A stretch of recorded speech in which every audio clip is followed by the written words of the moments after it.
পাকিস্তানের রাজধানী ইসলামাবাদে আগামী সোমবার আবারও মুখোমুখি হতে পারে যুক্তরাষ্ট্র ও ইরান। দুই দেশের মধ্যে চলমান উত্তেজনা কমাতে দ্বিতীয় দফায় উচ্চ পর্যায়ের শান্তি আলোচনা অনুষ্ঠিত হওয়ার সম্ভাবনার কথা জানিয়েছেন মার্কিন সংবাদ মাধ্যম CNN। ইরানি কর্মকর্তাদের বরাতে প্রতিবেদনে বলা হয়েছে, উভয় দেশের প্রতিনিধি দল রোববারই ইসলামাবাদে পৌঁছাতে পারেন। এরই মধ্যে পাকিস্তান কূটনৈতিক তৎপরতা জোরদার করেছে, যাতে দুই পক্ষকে আবার আলোচনার টেবিলে বসানো যায়। এর আগে টানা সংঘাতের পর গত ৮ এপ্রিল যুক্তরাষ্ট্র ও ইরান ১৪ দিনের একটি অস্থায়ী যুদ্ধবিরতিতে সম্মত হয়। সেই সুযোগেই মধ্যস্থতাকারী হিসেবে সক্রিয় হয় পাকিস্তান।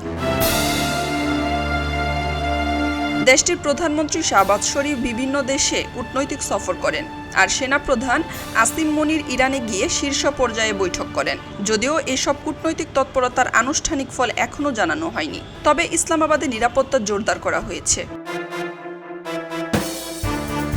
বিভিন্ন প্রদেশ থেকে হাজার হাজার পুলিশ ও আধা সামরিক বাহিনী রাজধানীতে মোতায়েন করা হচ্ছে। আগের দফার বৈঠকের সময়ও ১০,০০০-এর বেশি নিরাপত্তা কর্মী মোতায়েন করা হয়েছিল। এদিকে যুক্তরাষ্ট্রের প্রেসিডেন্ট ডোনাল্ড ট্রাম্প জানিয়েছেন, ইরানের সঙ্গে চূড়ান্ত শান্তি চুক্তি হলে তিনি নিজেও ইসলামাবাদ সফর করতে পারেন। তার দাবি, আলোচনার অনেক বিষয়ই ইতিমধ্যে অগ্রগতি হয়েছে। খবরের কাগজ, নিখাত, নির্ভীক, নিরপেক্ষ।